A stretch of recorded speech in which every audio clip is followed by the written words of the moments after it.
This is the 21st season of Bass Talk Live. BTL is presented by Bass Cat Boats, Strike King Lures, AFTCO, Pro Guide Batteries, Spro, Gamakatsu, The Bass Tank, Denali Rods, Beatdown Outdoors, and Sunline. BTL coming at you.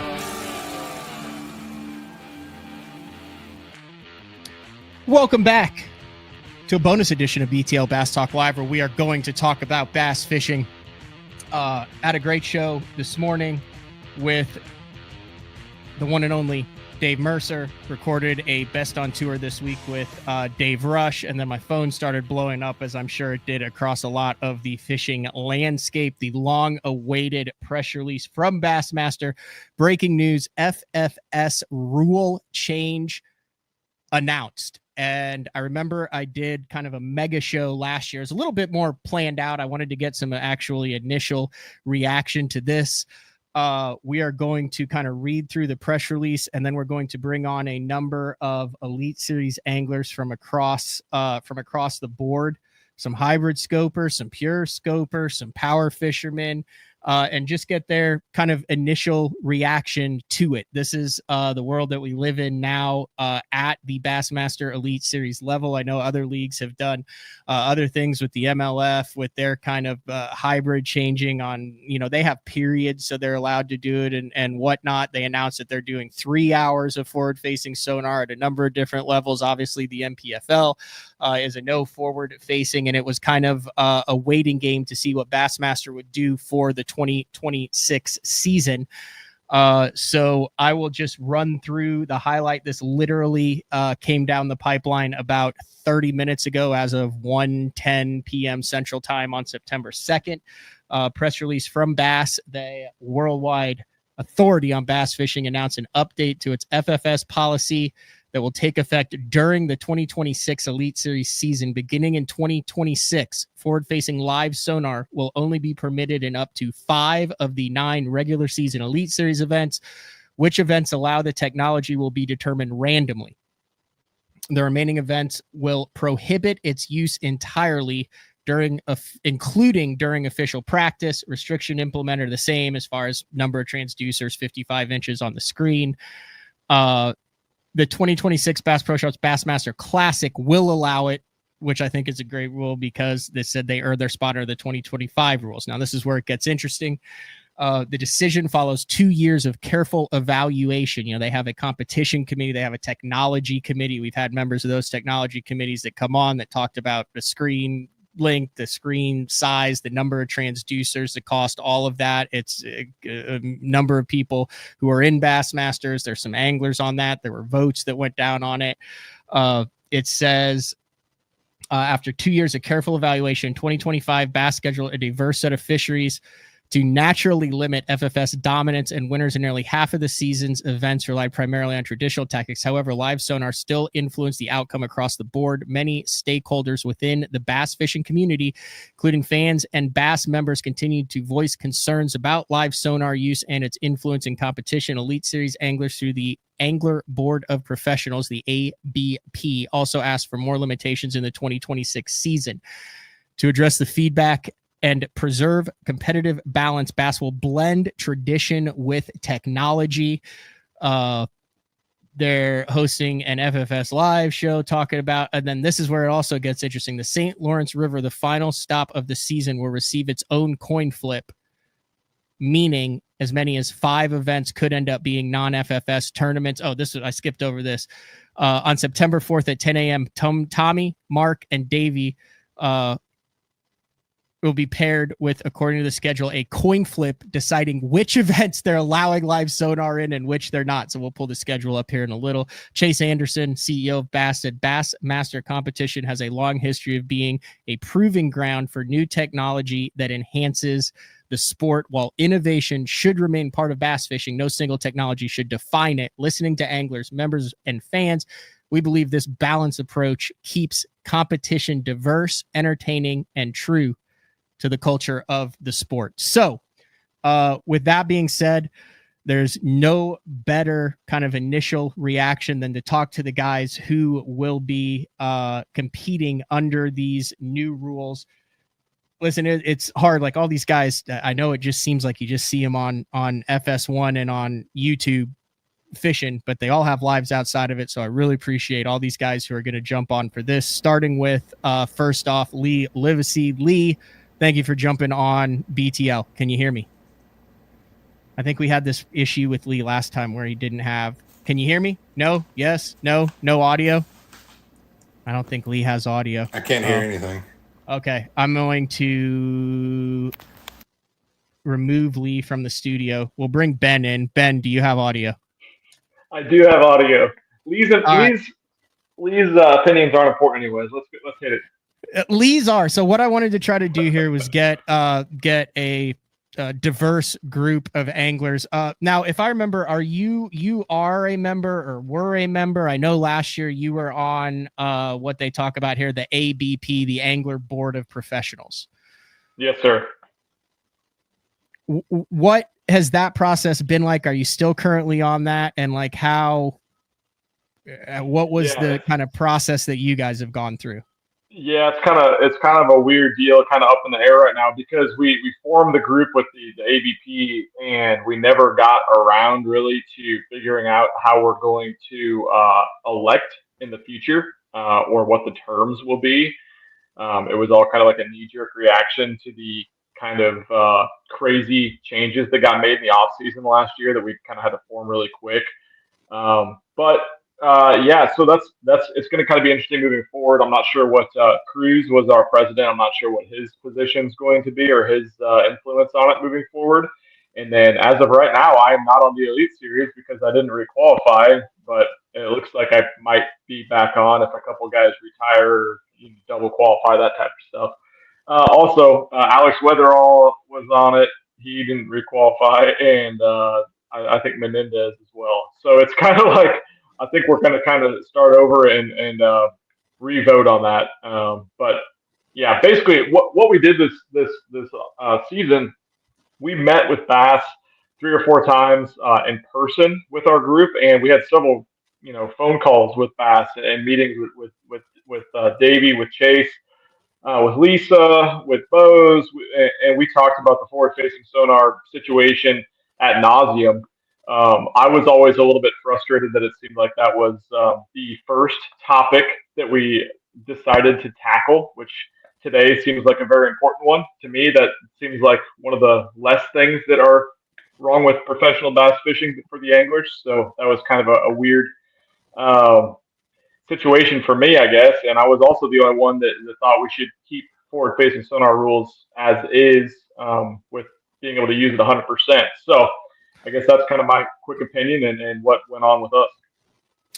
Ben, this was your second year on the Elite Series. You've had really good success, kind of a weird re-qualifying structure that's a conversation for a different time and a different place. But coming into this, you've always been very transparent with your tournament videos, with your style of fishing.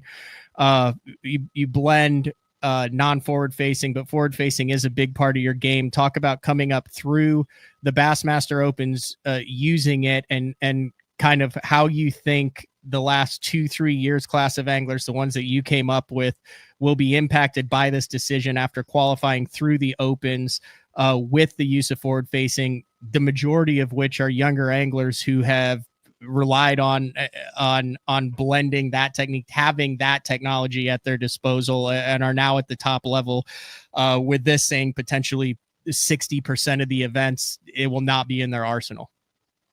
Yeah, I would say, you fished the Opens both those years, the last few years, obviously. And, 2 years ago when I qualified, my class qualified, we had a pretty heavy forward-facing sonar type schedule. It just worked out that way, whether they put it together and thought it was going to be that way or not. And then last year on the Elites, we had a very jig head minnow heavy schedule. Just with how everything was put together, it ended up being like that. There wasn't adverse weather conditions that made for a 10-killer type event like we had this year. And then this year, man, they switched it up on us. We had 3 title events in the Elite Series. We had, 4 river tournaments, and then we had 10 killer, which ended up, being not forward facing dominated at all, obviously. And you always know what St. Clair's going to be with forward facing. So, I mean, we kind of skewed towards more without it, I would say, dominating than with it this year on the Elite Series, just the way it was set up. But to kind of go back to your question, I personally think it will have zero effect on the 2 classes that have qualified with the all 9 opens. If you look at the tournament results for tournaments where I just mentioned this year, where it was pretty much a non-factor, I'm going to put myself as an outlier because I finished really terrible a lot of times this year. But no, our class did extremely well in those tournaments, and it comes back to the biggest factor right now is time on the water, which it always has been, and how much time in preparation you're going to spend in the off season. That's why Trey McKinney is who he is. It's a big factor of it, and that's why he's the best fisherman on the Elite Series by far, in my opinion, because he spends 340 plus days on the water, and he spends a month probably, preparing for each event. So this to me was not the move that's going to make any difference in our sport. It's a huge step backwards, in my opinion. If you wanted to actually, have an influence on how these young anglers fish, and these anglers that don't have families, don't have as many sponsorship obligations, you should have taken away pre-practice. That's the biggest factor in determining, how these younger, less experienced guys are going to do when it actually comes around. So I'm frustrated to see it for the sport and for a lot of these guys that, spent so much time in the off season talking about payouts and where the industry is right now, which is in a very low place. I know that from a lot of different hats that I wear. Mm-hmm. We're cutting off the hand that feeds us with hundreds of thousands of dollars in electronics company, mount company sponsorship.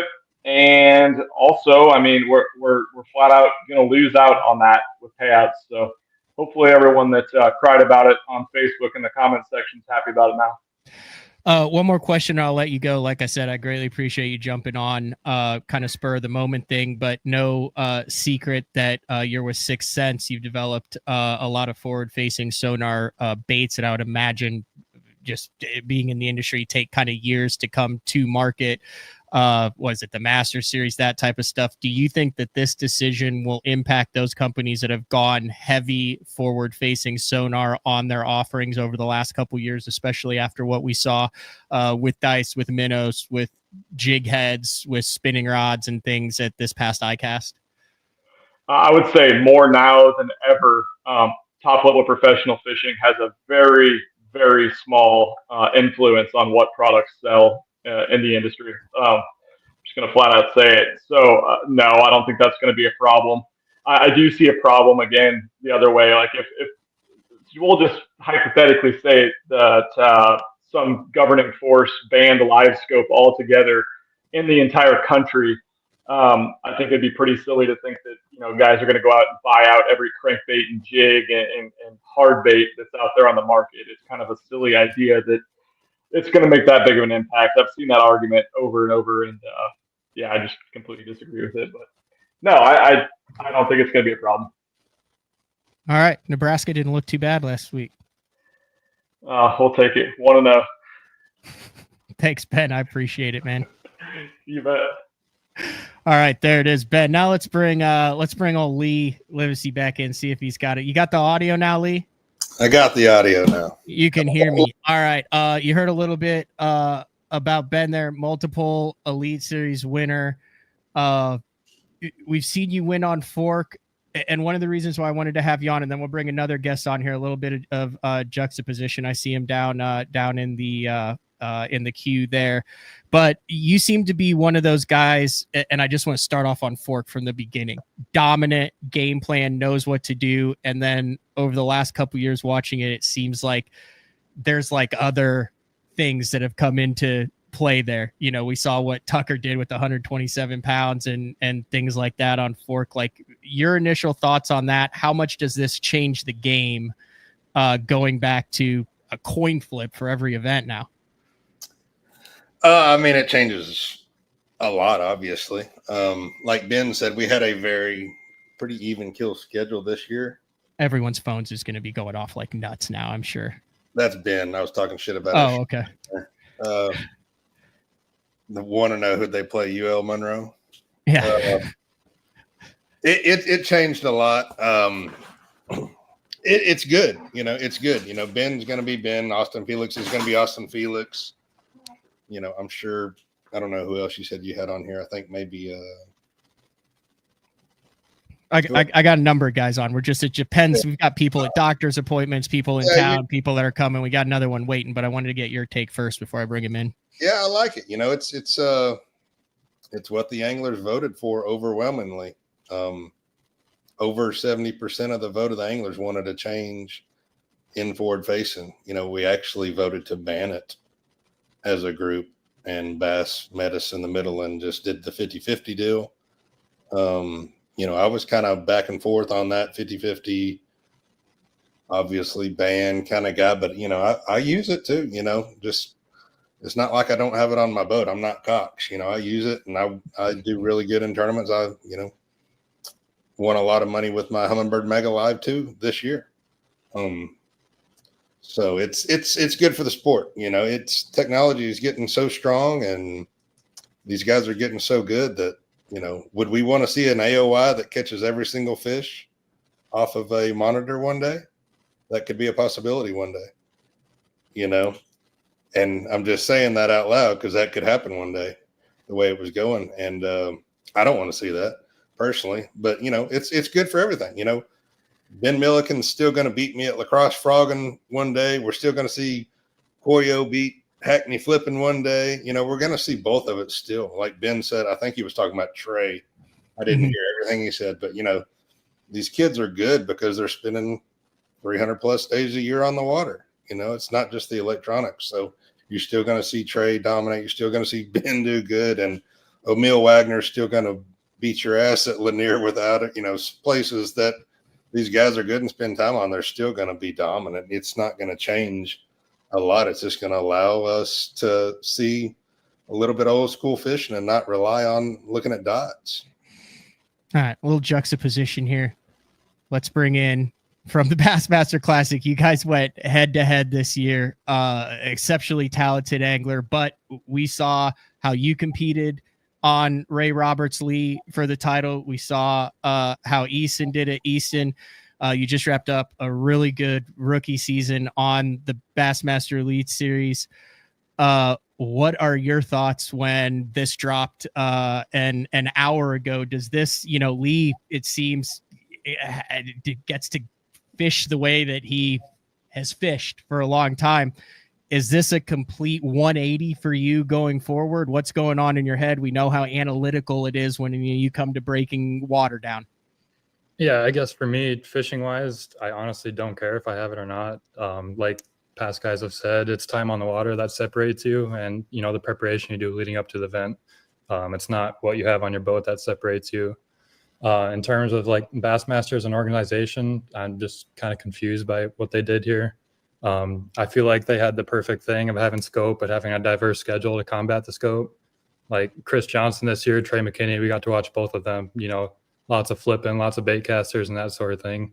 And, they had scope on their boat. Neither of them used it, 100% of the season. So I guess in that sense, I'm just a little bit confused on why they chose to do this. I mean, we voted on it, obviously, but yeah, I thought we were kind of in a perfect spot of diverse schedules and also having scope, but now we're 50-50 with the diverse schedule. So, it'll be interesting. I'm kind of curious on how this next season will go, but yeah, it'll be interesting. Lee, do you have any, was there any talk of how it would be decided? Like if it was voted on, it was heading that way, or is this kind of coin flip, or especially on the last one, and then kind of a random selection throughout the year? Is that kind of a wrench that no one saw coming?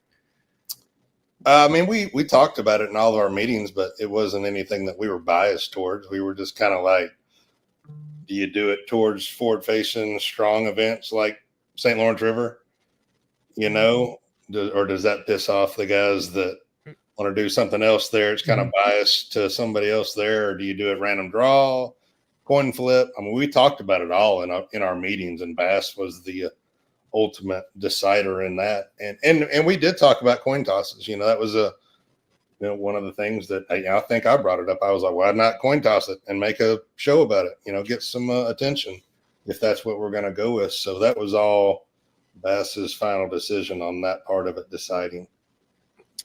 Easton, both you and Lee have thousands and thousands of hours on the water, which is why you have a lot of trophies and a lot of titles. However, I would have to say, like, your development as you went through and made the Elite Series, you've used forward facing sonar. It has been an option for you with that time on the water. How do you think that changes now with having, do you feel like you're going to have to relearn practice strategies, relearn breaking down water, not because you can't see them, but just because that's been a tool that has been in your arsenal? You're what, 23, 24, 23 since you began fishing at that higher level, of particular over the past 4 or 5 years, as you went to these fisheries that you weren't familiar with, broke it down, learned and practiced that. Like, how much does that impact you as an angler? I guess to me, I view it as an efficiency machine. It does unlock kind of a new population of fish that you obviously won't be able to, target. But for me, more often than not, I'm using it to throw at a stick, a brush pile, a grass line, that sort of thing. It just allows me to put my bait exactly where I want it every single time. And, when you take that away, it just takes away an aspect of efficiency from the whole field, which is fine. You just have to find other ways to be more efficient than the rest of your field and the rest of your competitors. So that's the way I look at it. You take it away from me, and it'll be gone from everyone. So everyone's still on a level playing field. So, like I said, I'm kind of indifferent about it. So that's kind of the way I view about LiveScope. I think it makes people like Easton even scarier, though. Like, every time I open up an Instagram story, Easton's on Mille Lacs or something like, I'm serious. Can you imagine Corey and Chris at the St. Lawrence River now without scope?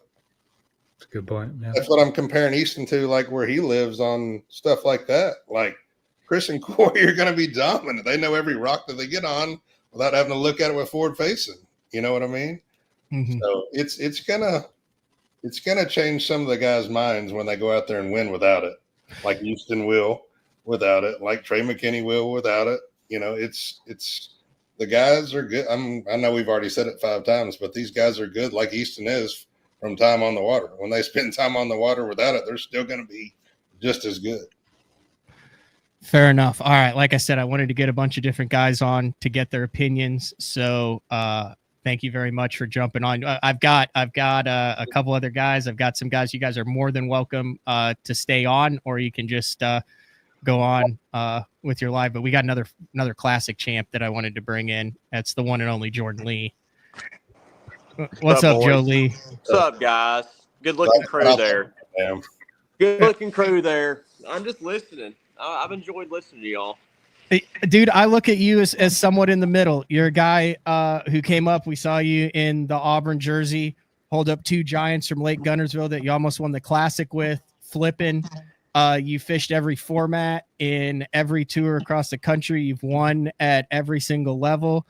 There are times where we watch you throw a frog and it looks like you hate forward facing. There's other times where we see you out there looking at the screen and it looks like you're, a young Easton Fothergill out there scoping. I wouldn't go that far. What are your thoughts in this?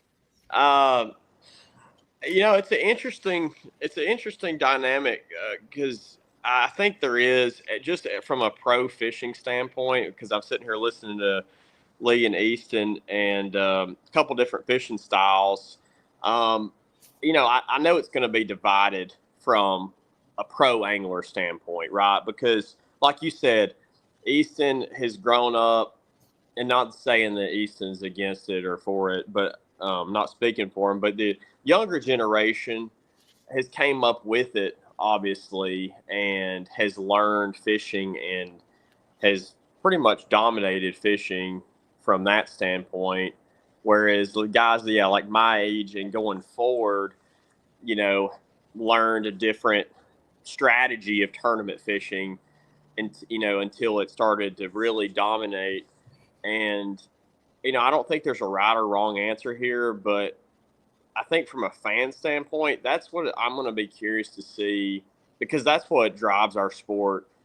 The tackle industry and the fans really push our sport. It's not it's really not all about us in the end too. It's how can we how can we entertain and entertain and just make fishing fun, right? So I think if it's a positive, we won't really know, but if more people kind of tune in, or there's more interaction at certain tournaments, there may not be as much interaction. It'll be interesting. I think people will watch no matter what, if there was forward facing or not.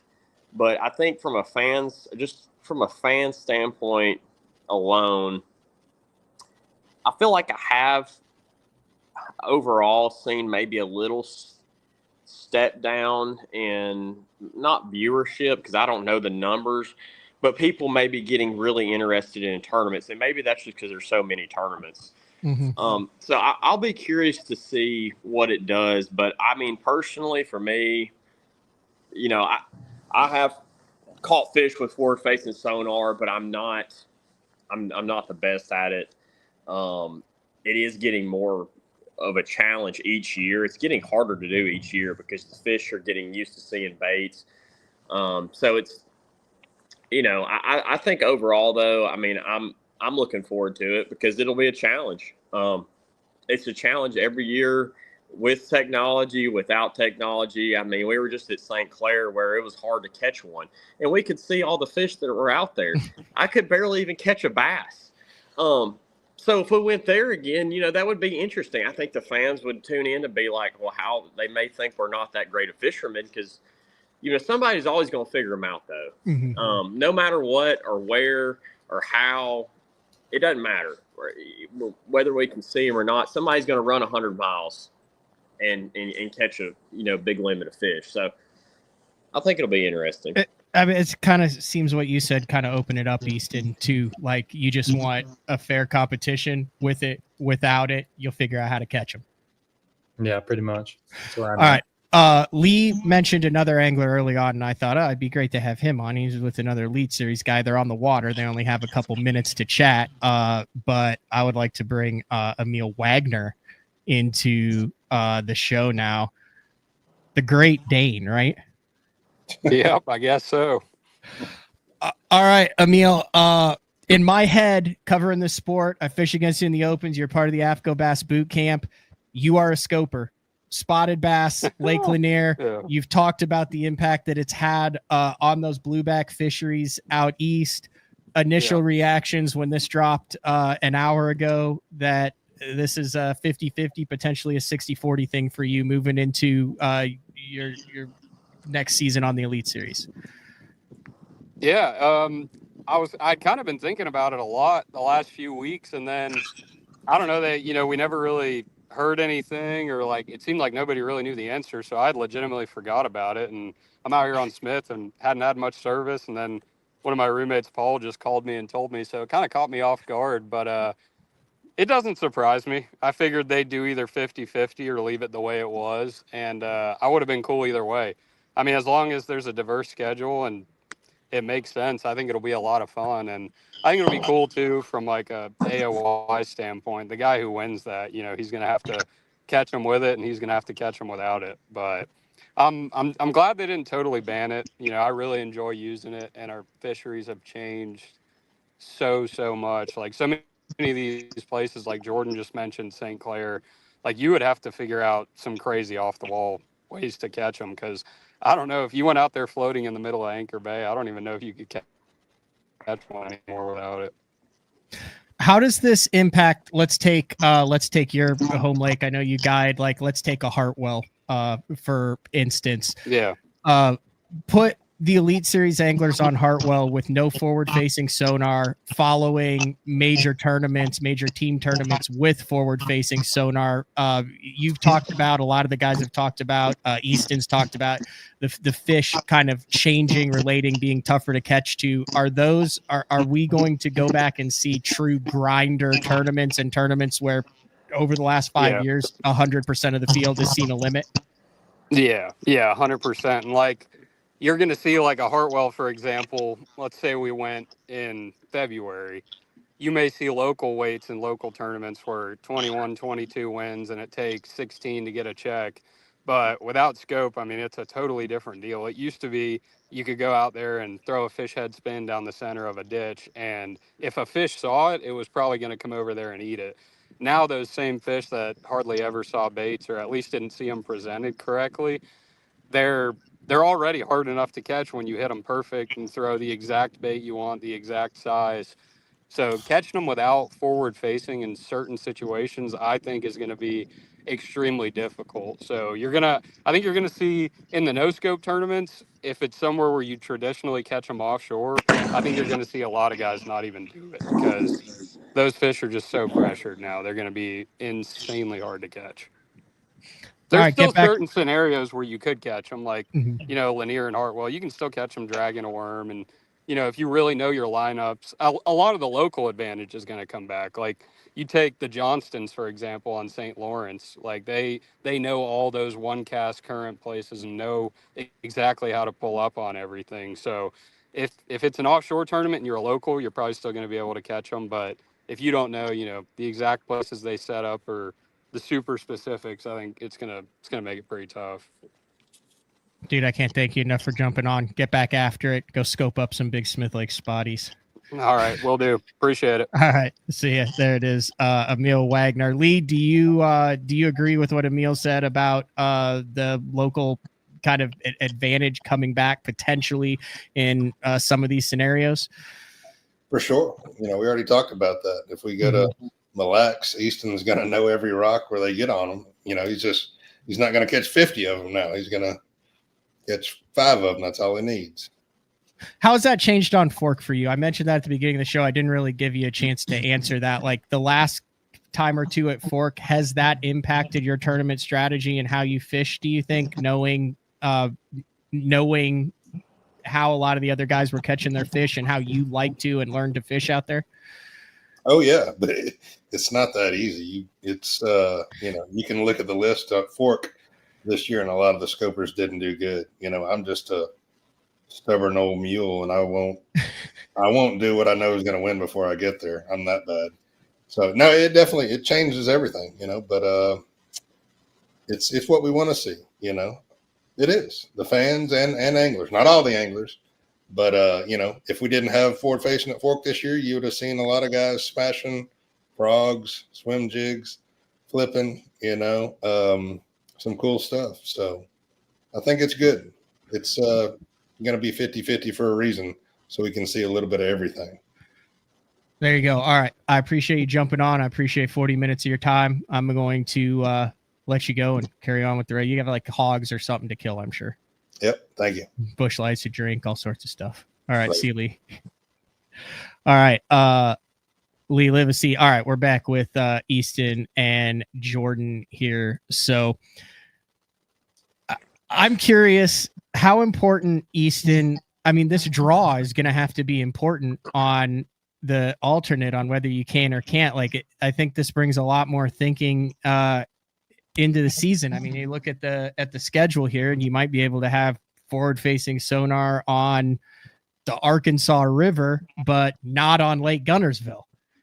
That's got to be real hard to practice and prepare for a season. You're a pre-practice guy. If you go to these fisheries beforehand, how do you do that now?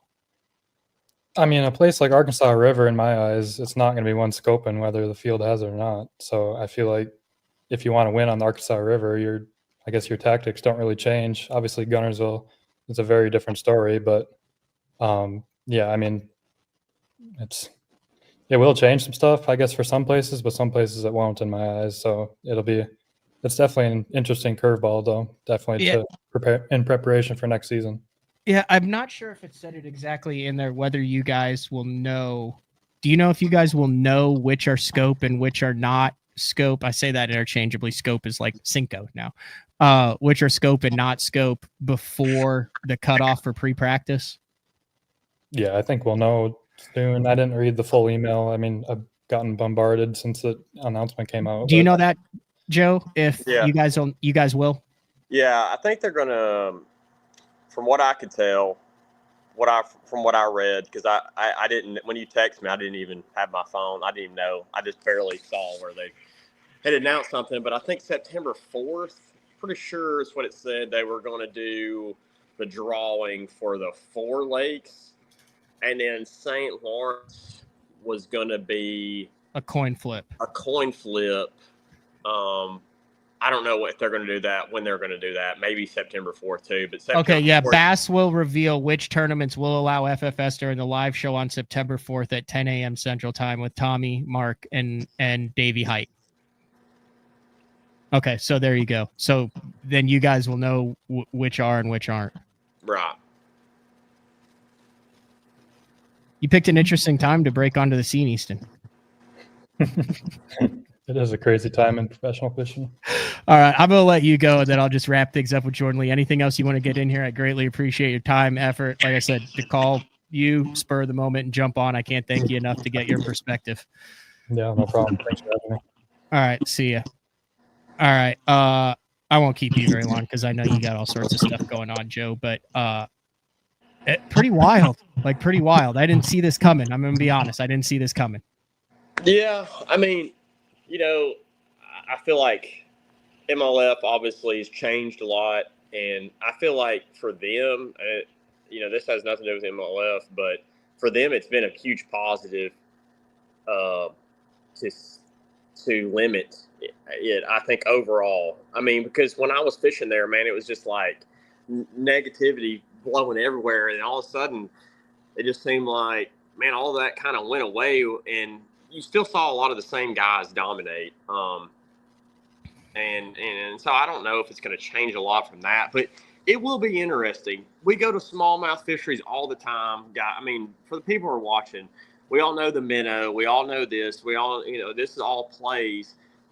If you just completely scratch that, you have to go figure out something new. That's what makes it exciting. I don't think you're going to, that's what it's about to me anyways. I like not really knowing what's going into a tournament or going into a season. That's what makes it fun. Just to have a little bit of that, kid in you where you just don't know what to expect. I think that brings a little bit of this out. I think guys worry a little too much that are fishermen too about, oh, I don't know if I can catch them here or there. I think a lot of people worry about their future and this and that. But for me, it's more of just being a kid and being excited about, okay, let's say we don't go to Champlain or wherever for, I mean, it'll be something totally different that's going to win. So it'll bring some excitement back into it.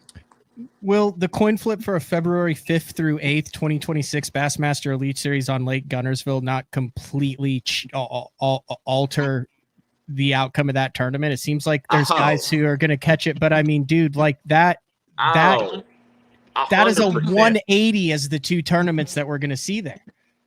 Gunnersville is the one, if they don't change it and it is a forward-facing tournament, you're going to see all the top 10 with all forward-facing baits, whether it's minnows, jerk baits. That's probably all you're going to see. You're going to see mainly spinning rods on the deck, guys throwing at fish, suspended, deep, shallow, doesn't matter, and there's going to be some really giant bags, and a lot of them probably. You take it away, it turns into a little bit more of a grind, one of those old school Zell Rowland, Marizu tournaments back in early February. You're going to see the red rattle traps play. You're going to see the chatterbaits. You're going to see this. You're going to see the weights not be as high at the top, but you're going to, you may see jigs come back into play. Like, a lot of different. You're not going to see minnows and jerk baits near as much. So it'll just be a different tournament. But yeah, it'll be interesting. It'll be 180 for sure. It's just wild to me. Like, so the coin flip, you could also end up with Gunnersville, yes. Lake Martin, yes. Tom Bigby, Arkansas River, no.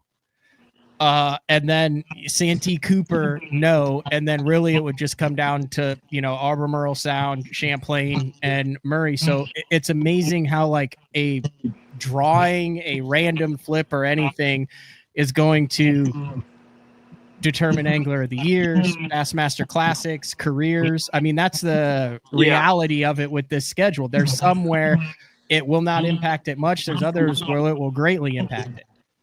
For sure. And I think guys will have to adjust. Like, I mean, it's just going to be, but here's the thing too. The fans, they don't really care if it takes 80 pounds or 90 pounds to win a tournament, or, they want to take something in from a tournament and to be entertained, and they want to learn something, right?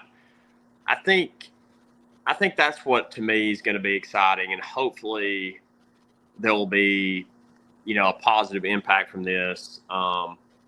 Maybe not impact, but there'll be some positive that come from it. But it's going to change everything for sure.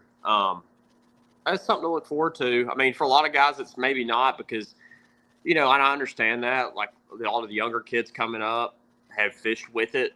But at the same time, you got a lot of the old heads too who've fished their whole lives without it. And then a lot of fans who fish without it. So just it's a mix up. So we'll see. Last question. Does this solve anything, or does this just perpetuate the same problems or issues, the same conversations, the same? I think it solves a lot. I think it solves, I mean, I'm not going to say a lot. it's basically a 50-50 split between technology and not having technology. You still, they didn't say anything about, live sonar. Let's just. I don't want to jump into anything, but live sonar has changed the sport 100%, from local tournaments to the top level. Taking this away, you see somebody like John Cox, though. I'm not going down a rabbit hole here, but he's still in the top 10. He ate it in the points without it. Mm-hmm. There's still going to be plenty of fish caught. You just may see a different tournament outcome when it comes to winning weight and how guys are catching them. That's all that's going to change. Different baits, more rods on the deck, maybe not just the same, 5 to 8 inch minnows on the deck at certain tournaments. You just may see a totally different array of rods, and that's pretty much going to be it. So, to me personally, I like it. I think they did a fair half. They didn't go one way or another. They didn't completely ban it. So that's where I stand on it. Are you in like Greenland or Antarctica or something? Yeah, Alabama. Now, Emil said he was on Smith. It looked sunny and like he was getting blinded by the sun. I live like 20 minutes from the lake, and it's like cloudy and rainy here. I've been out running errands, and I got my rain jacket on. Dude, I can't appreciate enough. Like I said, you came home, you jumped on. You've done that a number of times for me on BTL. I greatly appreciate it. Your valued opinion and voice in the professional fishing world. So always a pleasure when you jump on. No, man, I appreciate it, man. Thanks for having me. All right, see ya. All right, there you go. You have heard from a number of different anglers on a number of different sides. Lee Livesay, Jordan Lee, Emil Wagner, Easton Fothergill, Ben Milliken. It's going to take some time to kind of digest and figure this out. As someone who makes a living in the media that talks about this, that covers this, content-wise, it's fantastic. There will be shows that are built around this. There will be a lot of discussions, especially, as this one is a forward-facing event. This one isn't. forward facing event. As far as the division within the industry of the scope is bad, scope is good crowd, this to me just adds gasoline to the fire. It is not it's not a stance. It is not a position to take. It is just going to perpetuate that discussion down the line, instead of just saying, hey, this is what it is, this is what it isn't. It's kind of too new to see how this will impact as far as, personal opinions, all that. I think you got to let the guys who have, at least in today's show, the blue trophies, the classic trophies, the angler of the year, like all that, just kind of take that for what it's worth. I thought everybody had some great viewpoints, and not bad for throwing a show together. But hey, you wanted a little bit of off-season discussion. We got a little bit of off-season discussion. So Chad Pipkins on tomorrow's show, which is Wednesday, September 3rd. Breaking edition of BTL Bass Talk Live. We'll talk to everyone then. See ya.